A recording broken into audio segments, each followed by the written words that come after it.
খোদ রাজধানী ঢাকাতে অনুসন্ধানের এত বিষয় থাকে যে ঢাকার বাইরের বিষয় নিয়ে অনুসন্ধান করার জন্য ফুরসত পাওয়াই কঠিন হয়ে যায়। কিন্তু তালাশ টিম তাদের বিষয় নির্বাচনে কখনোই ঢাকার মধ্যে সীমাবদ্ধ থাকে না।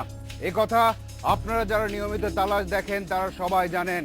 যাক, এবার আসল কথায় আসে। দেশের প্রত্যন্ত অঞ্চলগুলোতে ব্রিজ, কালভার্ট বা অন্যান্য স্থাপনা নির্মাণে ইদানিং বাঁশের ব্যবহার সম্পর্কে আপনারা অনেকেই জানেন না। এটাও এবারের পর্বের অনুসন্ধানের মূল বিষয় নয়। তালাশের এবারের পর্বের অনুসন্ধানে এটাই দেখার চেষ্টা করা হয়েছে যে দেশের একেবারে প্রত্যন্ত এলাকাগুলোতে বিভিন্ন ক্ষেত্রে সরকারি অনুদান আসলে কিভাবে ব্যবহৃত হয়।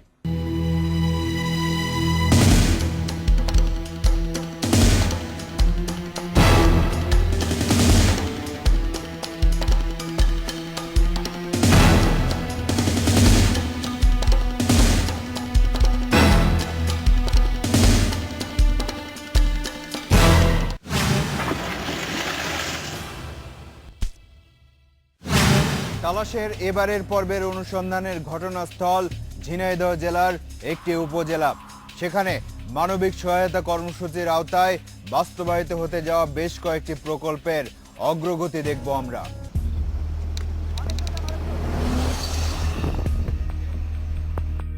ঝিনাইদহ জেলার কোটচাঁদপুর উপজেলা। এই উপজেলা প্রকল্প বাস্তবায়ন কার্যালয়ের 2015-16 অর্থ বছরের মানবিক সহায়তা কর্মসূচির চাল বিতরণে অনিয়মের একটা অভিযোগ আসে তালাশ টিমের কাছে। অনুসন্ধানে নেমেছে তালাশ টিম।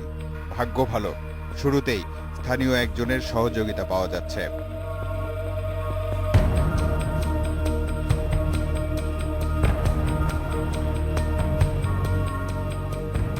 মসজিদ, একজনকে পাওয়া গেল যিনি এই মসজিদের সভাপতি।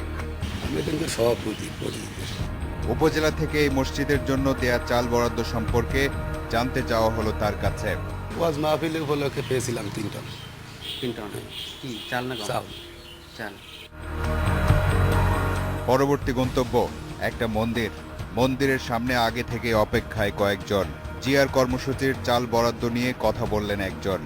ঘোষপাড়া সর্বজনীয় দুর্গা মন্দিরের সভাপতি দশরথ।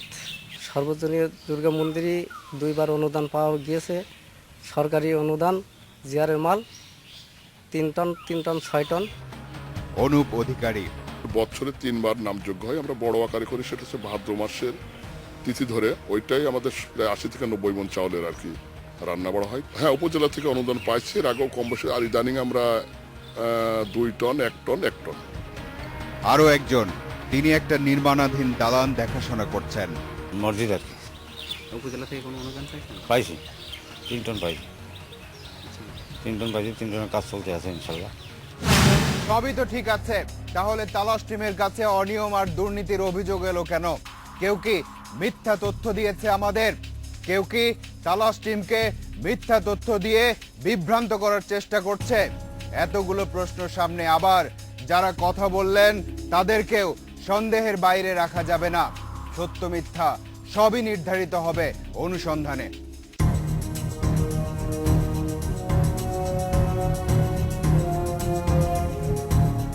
2015-16 অর্থ বছরের প্রথম ও দ্বিতীয় পর্যায়ের জিআর কর্মসূচির চাল বরাদ্দের তালিকা নিয়ে মাঠে নেমেছে তালাশ টিম।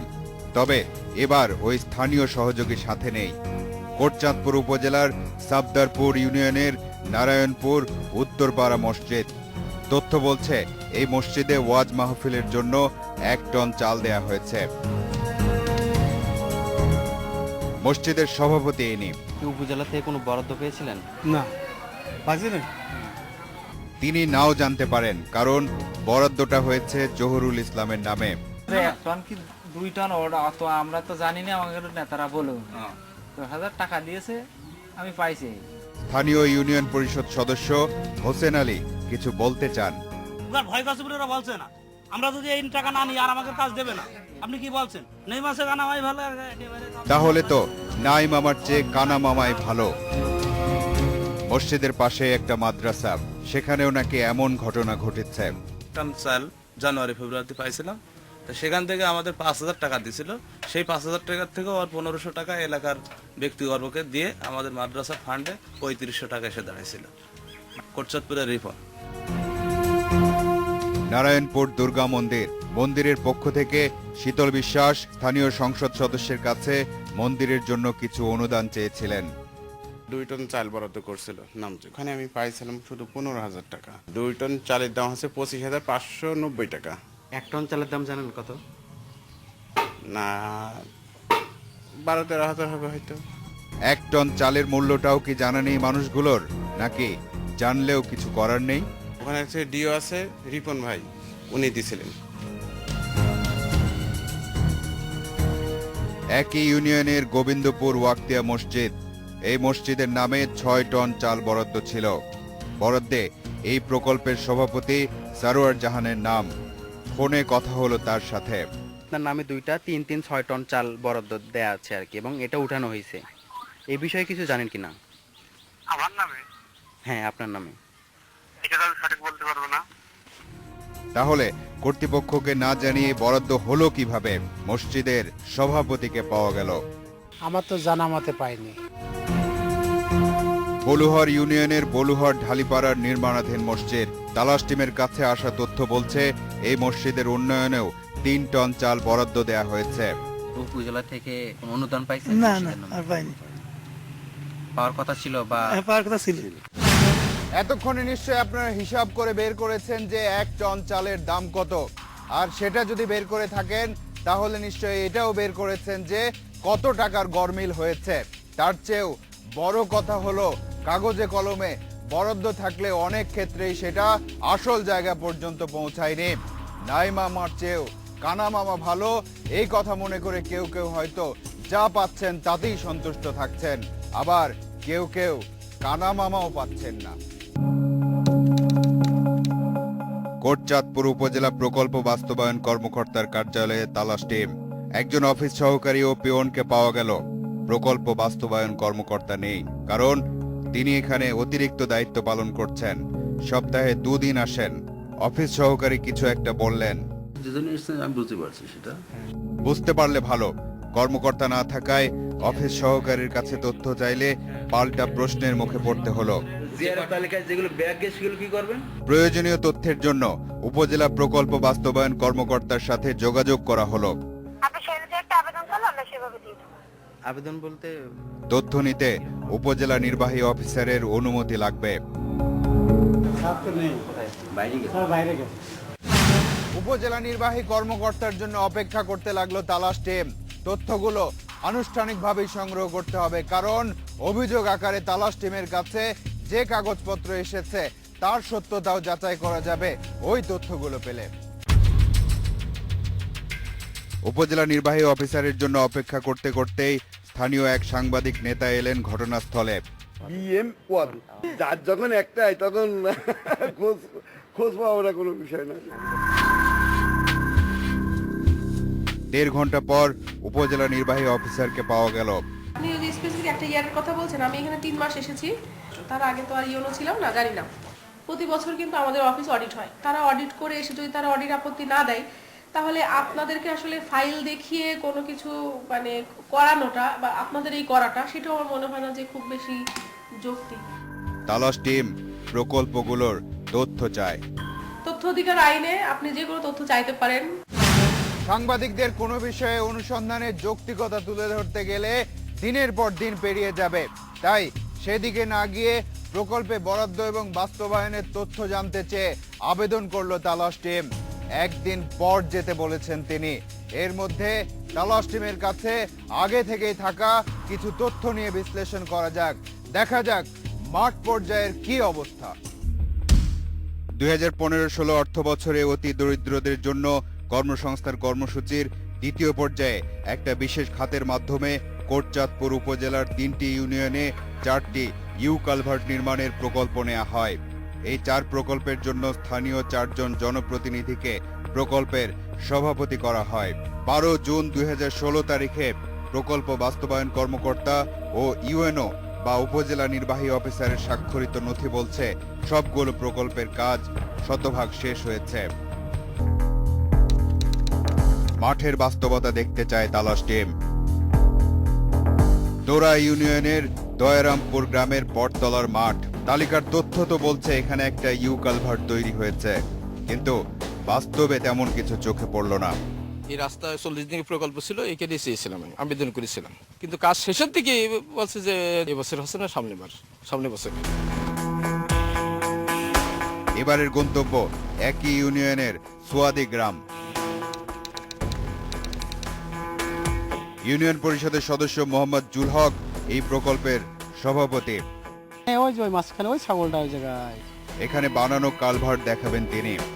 এই ছাড়াই যাই দিয়েছিলাম 40 দিনের কর্মসূচি দিয়ে। অফিসাররা সব আসতো, আমরা বলতাম যে এই যে বৃহত্তম এলাকার মাটি পানি এই দিক থেকে বেরোবে, একটা ইনলেট কালভার্ট দিয়ে তা কই দিল না, আর দিও নি, আর আমার পর্যন্ত খোঁজ পালাম না। তার মানে কাগজে আছে, বাস্তবে নেই কালভার্ট। কুশনা ইউনিয়নের কুশনা গ্রামে তৈরি হওয়া কালভার্ট দেখাবেন সাবেক ইউপি সদস্য শাহিদা খাতুন। 40 দিনের কাজ চলে, গত বছরে আমি চাইলাম, তারপরে কে হেস না হেস বলতে। সব জায়গায় দেখি ফাঁকা। সর্বশেষ গন্তব্য সাবদারপুর ইউনিয়নের জয়দিয়া গ্রাম। প্রকল্পের সভাপতি ফিরোজা বেগম।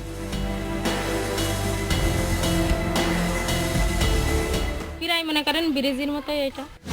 যাক, একটা প্রকল্পে তাহলে কাগজে যা আছে বাস্তবেও সেটাই আছে। বড় বড় ঘটনাগুলোর দিকে নজর দিতে দিতে ছোট ছোট অসংখ্য ঘটনা আড়ালে পড়ে যায়। শুধু একটা উপজেলারই যদি এমন চিত্র হয় তাহলে পুরো বাংলাদেশের কি অবস্থা একবার ভেবে দেখুন। 4 মিনিট পর আসছে। গত 17 এবং 18 ফেব্রুয়ারি ঘটনাস্থলে গিয়ে দেখা গিয়েছিল 4টি জায়গার মধ্যে 3টিতেই কোনো কালভার্ট নির্মিত হয়নি, কিন্তু সর্বশেষ তথ্য বলছে তালাশ টিম সেখান থেকে চলে আসার পর তড়িঘড়ি করে সেগুলো নির্মাণ করা হয়েছে। তো আমরা জানি না যে কাজটা ওখানে হবে, আমরা জানতাম যে হবে, তারপরে দেখা যাচ্ছে যে হলো না। তারপর আপনারা আসার পরে জানাজানি হওয়ার পরে ওরা নিজেরা পদক্ষেপ করে গেল। এই না আপনারা না গেলে তো কোনোদিনই হতো না ভাই। বুঝলাম না, মানে পানির মতন কাজ হয়ে গেল ব্যাপারটা কি?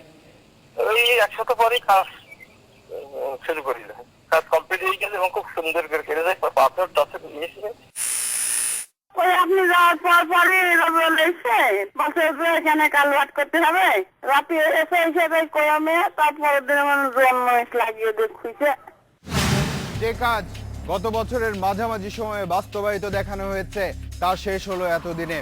সেটাও হলো তালাশ টিম সেখানে যাবার পর। দেশের যেসব জায়গা গণমাধ্যমের নজরের আড়ালে পড়ে যায় সেসব জায়গায় কিভাবে কাজ হয় তা আপনারা যারা চোখের সামনে দেখেন তারাই ভালো বলতে পারবেন। আবারও ওই উপজেলা নির্বাহী অফিসারের কার্যালয়ে যেতে হবে, কারণ সেখানে কিছু তথ্যের জন্য আবেদন করা আছে। কোটচাঁদপুর উপজেলা নির্বাহী অফিসারের কার্যালয়ে তালাশ টিম। তার জন্য অপেক্ষার সময়টাতে একজন সাংবাদিক এসে কথা বলা শুরু করলেন।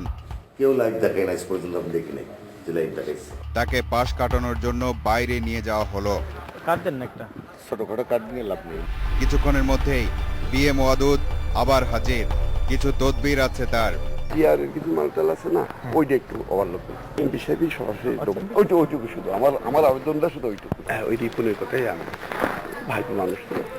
এদিকে এসো, এখানে এসো। ইউনো অফিসের সামনে রিপন হাজির। নিশ্চয় মনে আছে, আপনারা দেখেছিলেন এই রিপনি অনুষ্ঠানের শুরুর দিকে তালাশ টিমকে সহযোগিতা করেছিল। 15-16-18 বছরের আপনার হচ্ছে প্রথম আর দ্বিতীয় পর্যায়ের প্রয়োজনীয় তথ্যগুলো দিতে আদেশ দিলেন উপজেলা নির্বাহী কর্মকর্তা। এবং কত টাকা বরাদ্দ ছিল তথ্য দেয়া শুরু হলো। রিপন, নজরুল আর বিএম ওয়াদুদের কাজকর্ম দেখে মনেই হয় না যে তারা এই অফিসে কাজ করে না। বাধ্য হয়ে এবার তালাশ টিমকে চুয়াডাঙ্গার পথ ধরতে হলো, কারণ সেই সময়ে এখানে যিনি কর্মরত ছিলেন তিনি এখন চুয়াডাঙ্গায় কর্মরত। উপজেলা জেলা প্রশাসন বা প্রশাসনের মাঠ পর্যায়ের পদমান না দেওয়ার জন্য এটা আমার টিটু লেখা আছে। আমি কয়েক বছর লিখছি আজ এই অনুষ্ঠানে, কিন্তু এরা হচ্ছে আমাদের মাধ্যম না নিয়ে অন্যভাবে গিয়ে এই দপ্তরে গিয়ে যোগাযোগ করে এই বরাদ্দগুলো আনে। এটা তো জানেন যে যখন তারা এভাবে তদবির করে নিয়ে আসে তখন ফেরত দিলে কি ধরনের প্রেশার আমাদের পরে আসে। রিপনই তাহলে মাঠ পর্যায়ে এসব অনিয়মের সমন্বয় করে। স্থানীয় সংসদ সদস্যের নাকি কাছের লোক সে। দেখা যাক সংসদ সদস্য কি বলেন। রিপন ম্যাট্রিক্সের কোটচাঁদপুরে ও বোধহয় কাজগুলো দেখে। এটা আমি মনিটরিং করব, আমি খোঁজ নেব, অবশ্যই শাসন করব যাতে আগামীতে এই ধরনের ভুলগুলো না করে। আমরা অনুষ্ঠানের একেবারে শেষের দিকে, কিন্তু ফিরবো আবারও অনুষ্ঠানের শুরুর অংশে। এই রিপনরা কিভাবে মাঠে পরিস্থিতি সামাল দেয় সেটার একটা উদাহরণ পাওয়া যাবে। শুধু রিপন তো নয়, যে প্রকল্প কর্মকর্তার বিরুদ্ধে অভিযোগ তার সাথেও তো দেখা করা দরকার। তাহলে প্রথমে সেই প্রকল্প কর্মকর্তার সাথে দেখা করা যাক, তারপর না হয় রিপনের প্রসঙ্গে যাওয়া যাবে।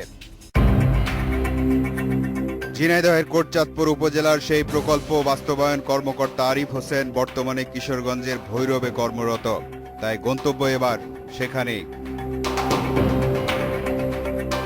ক্যামেরার সামনে কথা বলতে আপত্তি আছে তার। কথা বলেন কিন্তু ক্যামেরার সামনে কথা বলেন না। মানবিক সহায়তা কর্মসূচির তথ্য তাকে দেখানো হলো। আমাদের সিগনেচার যেটা আমার এখানেই রয়েছে, মানে এখন তো সবগুলো তো মুখস্থ না, এটা তো অনেক প্রতিষ্ঠানে আছে যেগুলো জানে না যে আমাদের নামে চাল বরাদ্দ দেয়। এক্ষেত্রে দায়ভারটা কার আসে না? এটা তো হওয়ার কথাই না, জানে না। কেউ দায় স্বীকার করবে এটাও খুব স্বাভাবিক নয়। এখন যদি বলে যে হচ্ছে 5,000 টাকা পাইলো, 5,000 টাকা তাদের কে দিছে কিংবা কার কাছ থেকে নিছে, আমি যদি তাদের হাতে দিই তাহলে তার আমার কোনো ফল্ট নাই, তাই না? রিপনের সাথে আপনার একটা ভালো সম্পর্ক ছিল। হ্যাঁ, তো রিপনের সাথে বলতে কি, আমি তো বললাম এমপির যে কাজগুলো সেগুলো সাধারণত রিপনই করে থাকে। সেক্ষেত্রে বলা হচ্ছে যে রিপনই হচ্ছে এগুলো বিতরণ করছে। রিপন তো প্রশাসনিক কেউ না, রিপন বিতরণ করবে কিভাবে? রিপন তো বিতরণ করার সুযোগ নেই। আপনি যদি জিজ্ঞেস করেন, তিনি কথাও বলছেন, বেরিয়েও যাচ্ছেন। তারা পিআইসিরা ডিও নিছে।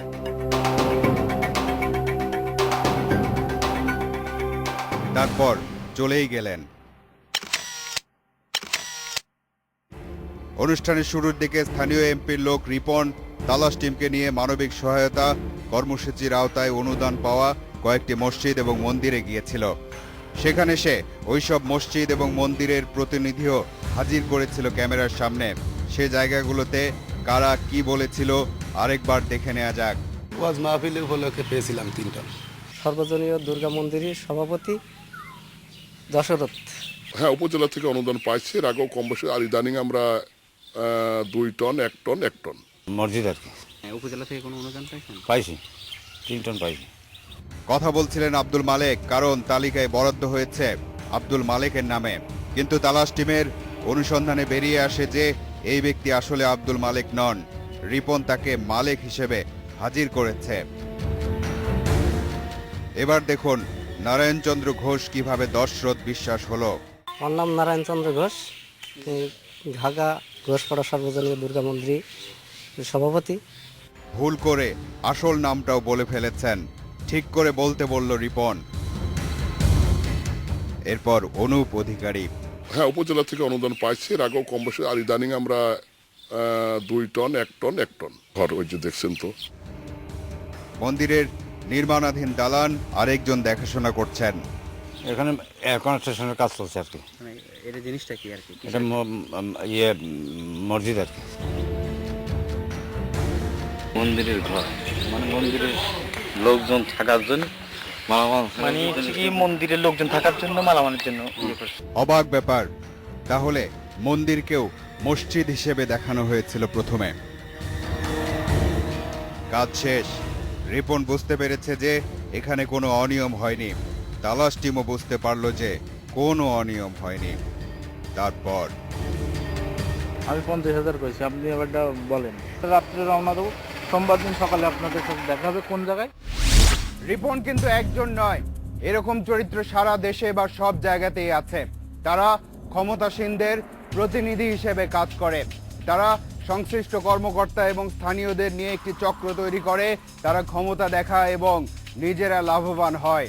অনেক ক্ষমতাসীন এসব কথা জানেন এবং তারাও লাভবান হন। আবার অনেক ক্ষমতাসীন জানেনও না যে তাদের নাম ভাঙিয়ে কে কি করছে। আপনারা নিশ্চয়ই এসব ব্যাপারে আরো সুস্পষ্ট তথ্য জানেন, জানাতে পারেন তালাশ টিমকে। এবার যেতে হবে, আজ চলে যাচ্ছে কিন্তু যাচ্ছে না। পরবর্তী অনুসন্ধান শেষে তালাশ টিম আবারও এসে দাঁড়াবে আপনাদের সামনে। দর্শক, আপনাদেরকে নিয়ে, আপনাদের জন্য এই অনুষ্ঠান। লিখুন এই ঠিকানায়। প্রযোজক তালাশ, ইন্ডিপেন্ডেন্ট টেলিভিশন, 149, 150 তেজগাঁও শিল্প এলাকা, ঢাকা 1208। ইমেইল করতে পারেন talash@independent24.tv এই ঠিকানায়। আপনার অনুসন্ধানী মনের দরজা জানালা খোলা রাখুন। কিছু বেরিয়ে এলে আমাদেরকে জানান। তালাশ টিম থাকবে আপনার সাথে।